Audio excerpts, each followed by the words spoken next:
Welcome to the Ambitious Awakened and Alive podcast with my dear friend, kind of partner in crime, I would say a little bit too. Almost officially. Officially partner in crime. Yeah.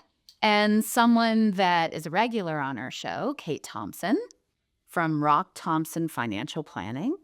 And the reason Kate's a regular, and we're going to try to share some bubbly, because we have a lot to celebrate. We're coming to the close of 2024. Woo, that was aggressive. Holy. We're throwing corks and pouring bubbles. That's what we're doing. A little Chateau de Charme, one of our favorite vineyards down in Niagara-on-the-Lake. Yes. Cute glasses. And we're entering into a new year, 2025, which feels like is going to bring such new energy and excitement and exploration and intentionality. So today we are talking about unwrapping money stories. So cheers. Cheers. Thank you for being here. Thank you for having me. Yeah, Kate's going to be a regular in 2025 as well. Yay. Lovely bubbles. What a treat. What a treat. Taking every tiny bubble. And the reason that Kate's going to be a regular is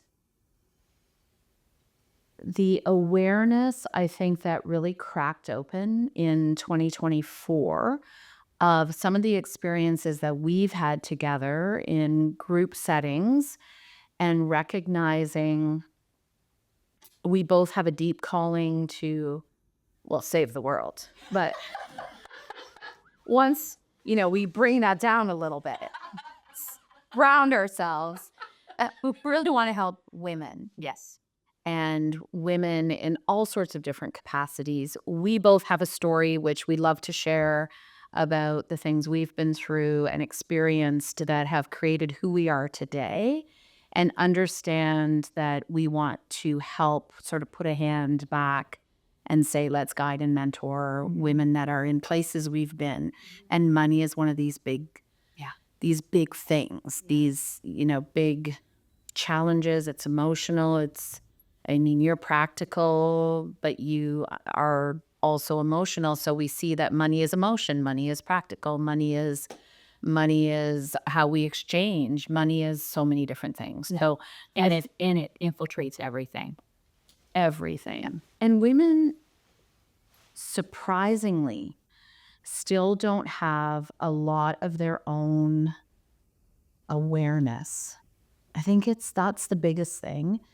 And a lot of it, I believe, for our generation, it was still sort of the male-dominated side of things. And so we weren't educated at a young age of money and finances. And nobody in our homes talked about, emotional perspective towards money. And so I think we have the voice and the opportunity to share some insights, share some perspectives, share some stories. So we're going to do that today. We're going to unwrap it. And the first place that I think that we should go, if you can help us with this, is how emotional this time of year. So we're in the holidays, coming to the end of 2024. So not just do we have the holidays, we also have the people are assessing and evaluating how they think they did in the year gone by and setting new visions, goals, and ideas for the year coming ahead. So I think it's both the personal, but it's also the professional. Sure. Open that up for us, Kate. Okay. What was the question again? The emotional side. So what is? So just kind of share with us what you notice of some of the emotions people experience. Right. And help make it normal for everyone listening. Well, actually, I'm going to step back just a tiny bit, because you made the comment about how women were not necessarily educated in money or money experiences and money emotions. I would say that's not a gender thing. True. I would say that's pretty much anyone. Yeah. Well, obviously, male or female. But I think it's doubly challenging, or can be, for women, because we really only in the last 2 generations even are empowered with our money. Like that had been taken away, right? Because you couldn't have a mortgage or a bank account or credit card. Still shocking. So like not that long ago, right? So we bring that into our expression, right? So this idea around having truly being empowered to make financial decisions is fairly new. And then we are disconnected, or we can be disconnected around then what are our emotions around that. So if you're disempowered, then your emotions are also disempowered, right? Like there's the practical side of it, but then emotionally. So maybe you can, you can negotiate your mortgage or you can negotiate your salary, but like we can be disconnected, right? Around what we need or what we really need or want. So I find that at the holidays, at least this has been my experience, still is, and what I'm witnessing is that we go full on emotion, right? So then it's always about creating females typically create the Christmas experience, right? Like for bringing the families together, or we're the ones who maybe are thinking about what the gifts are going to be, or Organizing the tree hunt. there might be those things, right? And there's money that needs to exchange and all of that. And so I can even find this where I can be very thoughtful about or mindful around the spending, and then at Christmas time it can be just sort of a woo, because we're trying to create these experiences, and then we had the January hangover, right? So it's so I'm not I would never say like don't have your family time or have those moments if that's actually what's important to you. It's just, have you made that connection? Like, are you doing it mindlessly, compulsively, or is it something that, is truly in alignment with what you're trying to create for yourself or for your family or, your friend group or whatever it might be? One of the places that I really see that show up as you were talking is the stockings. Because our kids are older now, and I actually find when they were little, this wasn't this conversation was not a thing when they were little, because it was easy to make the stockings fun with tiny things. Yes. And now that they're older, they're, young adults, I want to make sure that it's intentional what's in there, that's something that they can use. And Gerard, my husband, is always challenging me on this in sort of the last 5 years or so. It seems like the stockings are the biggest gift. Yeah. And then my mom made these giant, it's like big snow, it's a giant. And bless her, they're beautiful. They're, so thoughtful. They're each personally designed. And now I have to fill those things. Oh my goodness. Yes. Yeah. So that is an example where I can overspend on the stockings thinking, well, it's just the stocking. Yes, it's just. For sure. Yeah. And even if you have a smaller stocking, when we're trying to be like, we're not stuffing a pair, cheap socks and an orange in there anymore. Right. It can be hundreds and hundreds of dollars. I tried that. Yeah. Because I used to love when I got the orange in the stocking. Yeah. But remember growing up, we didn't get the Florida oranges except for at Christmas. Yes. And you had to order them from like the local kinsman or something in our community. Yes. Yeah. So it was a big tree. Yes. If I put even orange in my kid's stocking. Clementines, right? Where They were a treat. where we used to get food seasonally. Yes. And we get it all the time. I mean, yes, maybe a clementine it is still not a Christmas thing. It just reminded we didn't have stockings when we were kids, but we put out pillowcases. Well, that's massive. All of our gifts went in them. Oh, okay. Tell me more. So we did it. Is this an English thing? I don't know, actually. I'm going to have to ask. You have to. I don't know, but we would put out our pillowcase, and so there would be some small presents in there, but all the gifts would be wrapped. And then, you'd come down and there'd be a sack. And which sack is yours? It's like Santa left his whole sack for you. So excited. And with that, I'd just be like quivering with excitement. and anticipation. So those are magic moments, right? So when the stocking came into play with our family, when the kids were little, I used to wrap everything. Do you wrap? I used to when they were little. Yeah. I don't now. Oh, okay. I don't wrap what goes in the stocking. Right. Unless there can be something that's really creative and unique, and then I'll make sure I don't want it to just be a pull out of the stock. Right. So it's wrapped to anticipate. Yes, yeah. Yeah. See, I can't wrap my head around. I'm sorry, wrap. Yeah, I find it so odd to like, just stuff things in it. I still wrap. Yeah, because you had the pillowcase. Exactly. Wrap. I never thought of that. Yeah, Yeah. So that makes I sense. think that's even this idea that we do things just because that's what we've done. Oh, for sure. We do. And what's the impact of that? What's the impact of that? And then what's the impact financially? Because, you and I both come from Christian backgrounds. And so we have the essence of maybe Christmas being something different than people that are listening right now. We have girlfriends and boyfriends in the family now that didn't grow up like that. And so ours was more about the meaning behind the Christmas. So how do we, celebrate family? I think it's been really interesting to chat with them about, well, what was it for you if it wasn't around the birth of Jesus? Yeah. Right. And so it's about giving. And I think all the spirit of that is the same. The spirit of that is everything we learned in the spirit of what the things are about. But for me, being really careful about not getting caught up in the consumerism of it. Not like even this year, my dad wants to do, which is so cute. He wants to do the little I think my daughter called it the white elephant game. Yeah. Where you buy the gift for $25. Everybody brings one. And you do like an exchange. Yeah. Yeah. So he said, let's have some fun with that. And I love it. But I said, let's make sure they're intentional gifts so that people can use them. Whereas dad wanted them just to be fun. And Right. I'm like, I don't want Stuff. Yeah. Nobody needs stuff. So yeah, I think it's just getting grounded to intent. Yes. He's used that word. Yeah, exactly. It's because we can just, again, we're just like, well, it's tradition, right? And is it actually like, is it habit?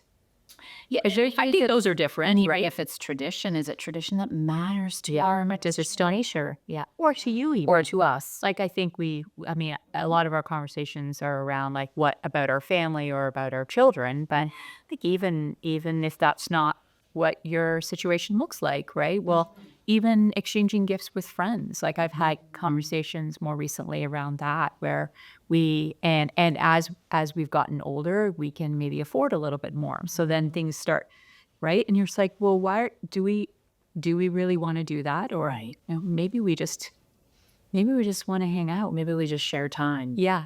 Yeah. So where are your values? So is it actually in exchanging the gift? Or is it in creating an experience together? Or is it, just being together, sharing a meal, right? My daughter-in-law, their background doesn't celebrate Christmas at all. Like it's not a home day to them at all. But they still get together. But it's about sharing a meal. Right. So it's just about being together as a family. And there's something that's very simple and beautiful about that. Beautiful. And they're not actually a big gift family anyway. So it's been interesting even as we've had these, as our children have married and they've brought in these partners, beautiful people who all have their own traditions too. And I realized that like at first, I was like, well, we're all doing pajamas at Christmas, right? And I didn't get agreement on that. So I had to begrudgingly let that one go. Wow. But at the same time, I also recognize how much pressure I put on myself around that, around how we're like, this is what we do, right? This is what we do. And wanting to create that, maybe just a little bit, want to create that Instagram post, right? Where you're like, oh, here's my family and all their matching jammies. Look, the cute family. Yeah, that is not my family. My children are like, maybe I might have one or two takers on that, but not the majority, right?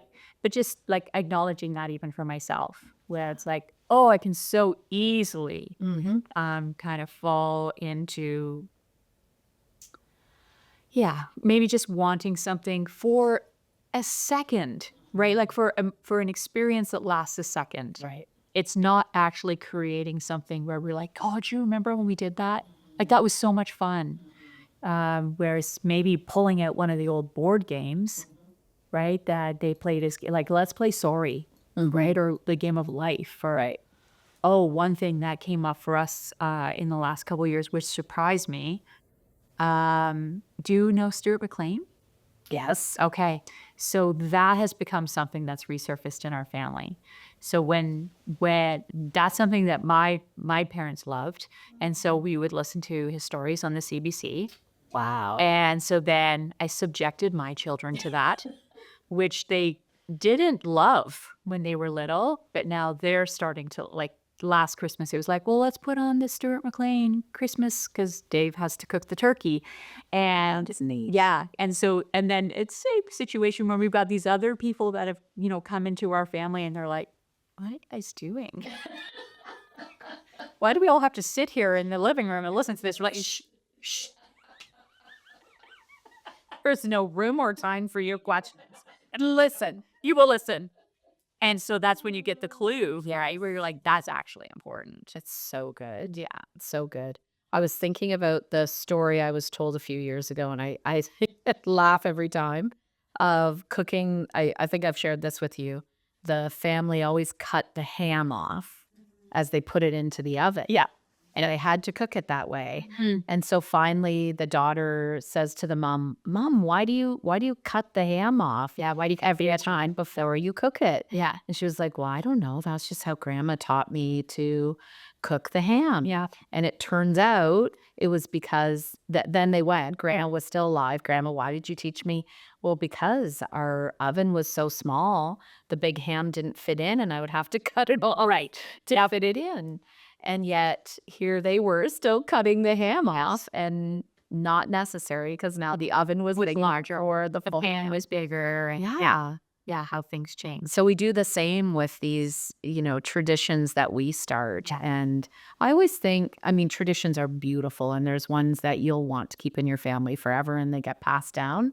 But there's other ones where it's, if we let that go, we open up room for a new experience that is meant to happen. And when we like take that back to unwrapping the money stories, it is in many ways the traditions cost something. Yes. Like now the cost of pajamas Mhm. at Christmas time, Yeah. like there's an investment there. Sure. So if it's not landing for everyone and they're not excited, then what else is possible with with the finances associated with? Right. Yeah, exactly.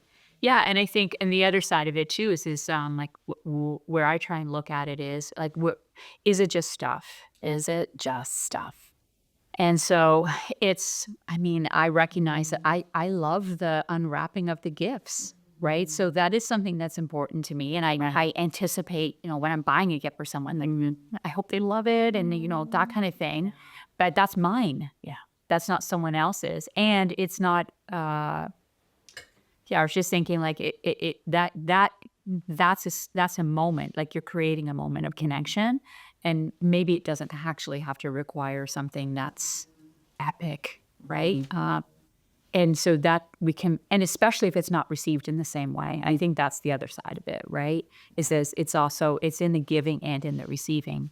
So there can be pressure and disappointment then on other family members to like live up to a certain expectation. And or like depending on what the family situation is, maybe it's not feasible even if they want it. Exactly. Right. Yeah. So it's being so careful. I think it's important to be careful and respectful of each other, even in that. And so that's where like it can be hard to have some of those conversations, right? Because maybe you're stepping into a tender area for another family member or a friend who you can see is going through a hard time. You're like, maybe we should just pass on the gifts, or maybe we shouldn't be going out for that dinner. Can we do something different? Or you need to ask that for yourself. That, the traditional Christmas time and experience is meant to be about gathering together Mm-hmm. with those that you love. It's not at any cost. And I think that's where, um, and yeah, I get concerned for people, and especially for women, because we often take on the responsibility, again, creating these experiences, that it's just like it is what it is, right? And we'll throw it on the credit card and we'll deal with it later. So when I'm meeting with people, often in the first if people are coming to me because they want to talk about cash flow, or they want to talk about creating alignment with their money, gifts is a big one. Mm. Actually, I shouldn't say that. Gifts, I usually know pretty quickly if gifts is a big one. Sure. Makes sense. Yeah. So, so someone, like, if they're like, oh, well, we spent X amount a month. And I'm like, well, what about birthdays? Right? What about showers? What about weddings? What about, like, special experiences? And then what about Christmas? And, like, who are all the people that you're buying for? And so some people don't like that. Yeah, I think that's one of those areas that we've almost just, well, it's Christmas. Yeah, so that's different. It's it doesn't come to the table in our budgeting conversations necessarily. Right. And then it's here. Yeah. And what's interesting to me is thinking about, and I never have, the timing of that. Mm-hmm. So here we are ending the year. I mean, for me, I always want to end with this just celebration of everything that's been, excitement for turning the calendar to the new year. And yet, as you're describing it there, I'm thinking, wow, energetically, not a great way to finish the year. Yeah. Not a great way to turn the calendar, because those visa bills are cutting in, and card bills. What you're bringing in, into the new year. Into the new year is then stress and anxiety. Yeah. And then we put, like, let's have some New Year's resolution on top of all of that, right? So I feel for people when they're like, okay, well, we've got or maybe you spent and you're like, it was worth every penny and I love it. Awesome. Yes. Right? Awesome. If that's the energy of it. If that's it, then it's like, you're like, I shouldn't have, and I feel bad about it, or I don't know how I'm going to handle this, or I'm not sure what I'm going to do with it. I don't care. I'll deal with it later. Or it's that internal strain the whole time, right? Like, then that's it. That's also what you're giving. So how can people get into a deeper state of alignment with that? Because as you're describing it, what I'm feeling is so much unconsciousness, incoherence, lack of intentionality, which I completely understand. There's no judgment in that. It's kind of the system that's been created. Totally. Right? Totally it has. And consumerism plays on that. It plays on our emotions of separating. Yeah. So how can people just pause and recognize that and still bring joy to the situation? Like, invest with so much joy into the Christmas memories. Yeah. I think it's I would love to say, oh, it's like a 1, 2, 3 step. Right. Oh, no problem. They can get this all sorted out, right? But it's more complex than that, depending on how many people that you have in your connection and in your Christmas experience. Or your end of year celebrations, or even your New Year's celebration. Like, all of them can become a financial decision, right? Like, how much are you going to spend and how much are you okay with? I think it's maybe you can start with one person. Maybe you can start with your partner or your bestie and have a conversation around, hey, like, this is what I'm thinking, or this is I would like to be more money conscious, and I'm trying to figure out, like, how much can I afford, or how much would I really like to spend at Christmas time. I think that I imagined, this is a hard word, but vulnerable conversations, or maybe just a conversation, even if it's with yourself. Try journaling it if you don't have someone you can talk to about it, right? Where you're just like, if you can at least get it out of your head and maybe start to articulate it, I think then there can be more connection around your spending versus your desire. Like that's not the right word. I guess the word is intention, right? Like if there's when you know, right? And so it's about drawing it back into that alignment.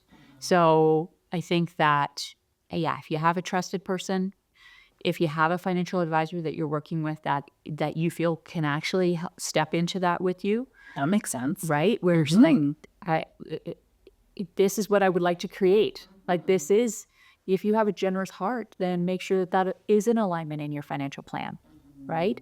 That there is that, hey, this is how much I would love to give. And that's not just gifts, like that can be to charities or that can be to supporting an organization that you love. Excuse me. So, but I think it comes with thinking about it. It does. It's that intentionality mixed with alignment. Yeah. Or harmony, right? Like if we just pause for a moment and allow ourselves to go internal, we do have the answers. If we feel stress, that's an answer. If we're feeling anxiousness about the choices we're making, it's an answer. If we're feeling joy, it's an answer. Exactly. So really allowing ourselves to feel those energies around the holidays instead of shutting them down. Yeah. Instead of saying, well, I've got to get through. This is just the way it is. This is just the way it is. Or I don't have any choice here. I'll deal with it later. Or not even thinking that, right? Like there's just the tap. We have the tap thing. Oh my, yes, that's so true, right? You're not connected to it. Yeah. Well, I have a funny story I want to share. So Jordan and I have actually never exchanged Christmas gifts. Oh, really? No. So we always did the stocking. Okay. And but small things, magazines or, socks and you were on the same page with that. total same page with that. So as you were talking, I was thinking of the love languages. Yes. Right. And so I would love for us, Kate and I are going to in 2025 do a love languages linked with money. Okay. Wouldn't that be fun? Oh, that would be fun. Right? Yeah. So because, and if you don't know the love languages, Gary Chapman, fabulous body of work for all relationships to work through, from friends to spouses to partners to children. We've done the whole thing with our children, even work teams. They have one for work teams, I think is fabulous. So there's the 5 love languages and gifts is one of them. And so we recognize when we went through that body of work, we're not gifts. It's 5 for both of us. We're opposite otherwise, but We're such a generous gift giver. I love giving. That's crazy. And I struggle with receiving. And I think it's twofold. And certainly I'm unwrapping what is it about, right? And harden the bun. What is it about the receiving? And a lot of it is just, it's not my love language. But giving and being generous is a huge part of my love language, creating experiences. Yes. Right. So that would even be quality. More so when I give gifts, I'm about the quality time. So we do these fun road trips with the kids and I create these like boxes they have to unwrap to give them clues of what it's going to be. And so I love doing that. But we decided, and it was, no friction. We're not going to give gifts. We'll invest with the children. And we were blending families. So early in our relationship, to create an experience for them, we also just we were conscious about how much we were going to spend at Christmas, and it just felt more aligned to, not spend on each other and spend on the children when they were little. And that continued. And then 2 years ago, no discussion, it might have been a little longer, but anyways, in the last few years, Gerard bought me a gift, I bought him a gift, and we had not discussed it. And like a fairly significant gift, he bought me this beautiful painting of a hawk. Yeah. And I bought him an Apple Watch because he likes contests and competition. I thought he could compete with himself if he had the watch for tracking all of his work parts. Yes. And it felt so beautiful because they were intentional and, we had the opportunity that we could invest in each other that way. And our kids, after, expressed to us how much they loved watching us give to each other. Oh. That they had not experienced that with us. Right. And they were emotional They were really emotional about watching us do that. Right. That's loving an expression. Yes, because they hadn't seen that expression of love from us. And I think what was so powerful is because there was so much intentionality. Right. Because we hadn't intentionally, now we were intentionally, and it had that beautiful magic wrapped around it, right? And that it was like not discussed. Not discussed. Yeah. Yeah. And our kids all knew that we were buying each other Right. gifts too. Right. And so yeah, it was beautiful. So it's and then the years since we haven't again. Oh, Nope. okay. So it wasn't like a new tradition. No, it was not a new tradition. Yeah. And now we talk about it Yeah. every year. Are you? And it's like, Right. no, we're good. What's the expectation? Yeah, for sure. Yeah. Our anniversary is also January 2nd, Mhm. and we do invest in each other for our anniversary. So You know, you got something. we've always also been like, well, what do we put into Christmas? We're not gonna. Yeah. Right back to making choices. Makes sense. Yeah. So we like investing in that Yeah. together. I love that. And you said investing as well. Yeah. Yeah. I sabotage. You sabotage? Yes. What do you mean? Yeah. So yeah, confession, right? So That's what we do here. Well, we need a cheers, right? Cheers to whatever confession is coming. Cheers. I'd like to say sacred sisterhood, but we're literally doing a podcast that the world's going to listen to. So we're sacred, but now we're going to share. so not surprising, but I'm prompting these financial discussions all the time with my husband. So we would and he is happy to have them with me, but he's never once said like we should talk about our money and our future. Like that's my thing. It's your role. He's very happy to go along with whatever it is that we've decided together. I do say things like, "Can we have the conversation together? I'm not just telling you," and then sometimes I'm just telling him, and he's also okay with that, which has worked out very well for me and him. So. But it's funny how, and this is like the emotional side of things, right? Where we will come up with a number, like an amount that we'll spend. And we dumped stockings a few years ago because they just got confusing. And I think it's mostly because You don't need a pillowcase. I need a pillowcase. Yeah, we know. But I do like gifts. Like I don't need to have lots of gifts, but I do like the idea of someone picking something for me and being so it's very like it becomes an expression of love for me. I wouldn't say it's one of my main love languages, but it's important. And so then my way of expressing love then would be buying gifts for him. And so we would agree on an amount that we should spend, and then I would blow it. I knew it. I knew you were gonna say it. Every time I would blow it. And now part of it, like this is funny, which what I recognized was our family, like when I was a child, our family tradition, our way of being was that, money was tight. Right. So Christmas time would sometimes be when we would get, like things would be collected and saved, right? So we would get them as a Christmas gift that maybe sometimes people would just get it anyway. So it's very emotional for you. Yes. So that's what I started doing for Matt. So I would go and like buy him his clothes. Right. So he would get like shirts and a sweater and pants and a jacket. And so he would get these gifts. Full year's worth of things. Yeah. And he'd just be like, but we didn't agree to this. And I'm like, it's okay, I don't care. So you're overachieving. Yes. He's underachieving. Right. But I'm still being practical about it. Right. It's what you need. Yes. Like I knew that they were needs. And sometimes there'd be things that I know, like he will not go and buy But when he made it underwear in October, he was not allowed to have new underwear. No, you had to save it for Christmas. It's not on the budget. It's not on the budget.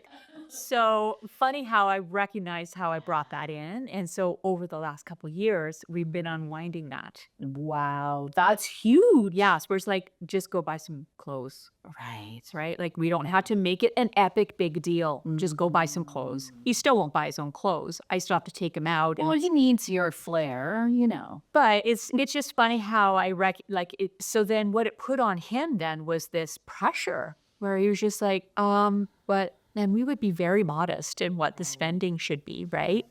But I would justify it because he needed it. Wow. Yeah. That's a big wow. Yeah. So I get the that was the emotional connection. And part of it was because of the way that what I experienced growing up. Yeah.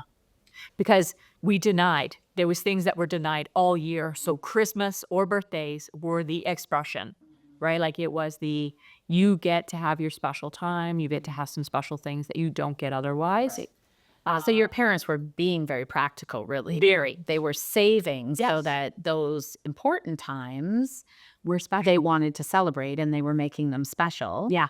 Yeah. That is it's it it's so interesting too. If we really wanted to dive into this, we bring all of those inner child experiences, those past childhood experiences to the table with us too, right? Oh, of course. So we're trying to soothe the child within us. The child and the adult that's competing in this experience. Yeah. Yeah. So as we, step into becoming her, Mm. how does that even shift and align, right? Where it's just so meaningful in the moment today. Yeah. Yeah. Yeah. Which even that is a great example of how you and Matt have evolved Yes. into like I'm sure the expression is so different today.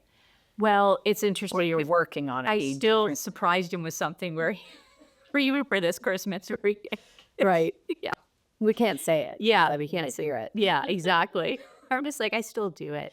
Oh. But then I also I'm mindful of that, Which is the difference. right? So like even in those days where I would have gone way over what we agreed to, I still knew how to pay for it. Yes. Right? Like, it wasn't, it was never to the point where, we were January, February, March, still trying to figure out a credit card. Yeah. And that's only because I learned that the hard way, right? Like I'm very sympathetic for people who get caught up in that. Well, and by that point in your relationship, you're a financial planner. You know how to plan, you know how to budget. So you're still going to be a realist inside of that. And you're bringing all your emotional stuff to that realism. Yeah, still, right? Yeah. So, yeah, so interesting. So, how do we take everything we have had a conversation about and look to a new year and a new way? How can we help people maybe with a couple of practical tips for going into 2025? Yeah, good.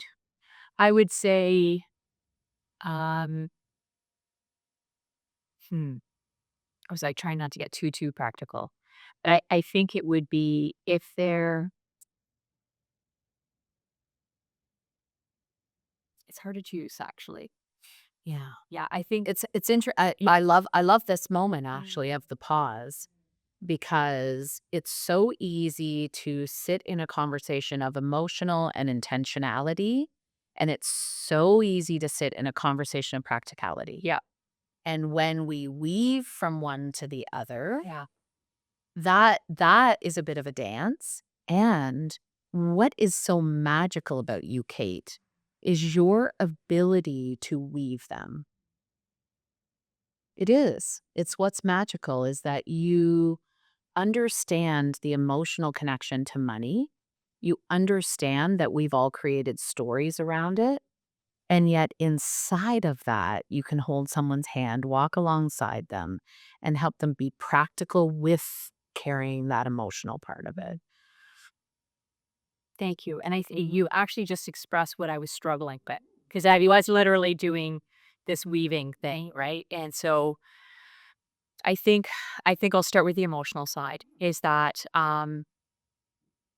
Christmas, the holiday, is a time to take stock of the year and to be able to reflect, even if it's been a hard year, right? To be able to reflect back and look forward, anticipate. Like I love the toning of the calendar, right? Where it is literally there is something that happens in January, right? Like it's a newness.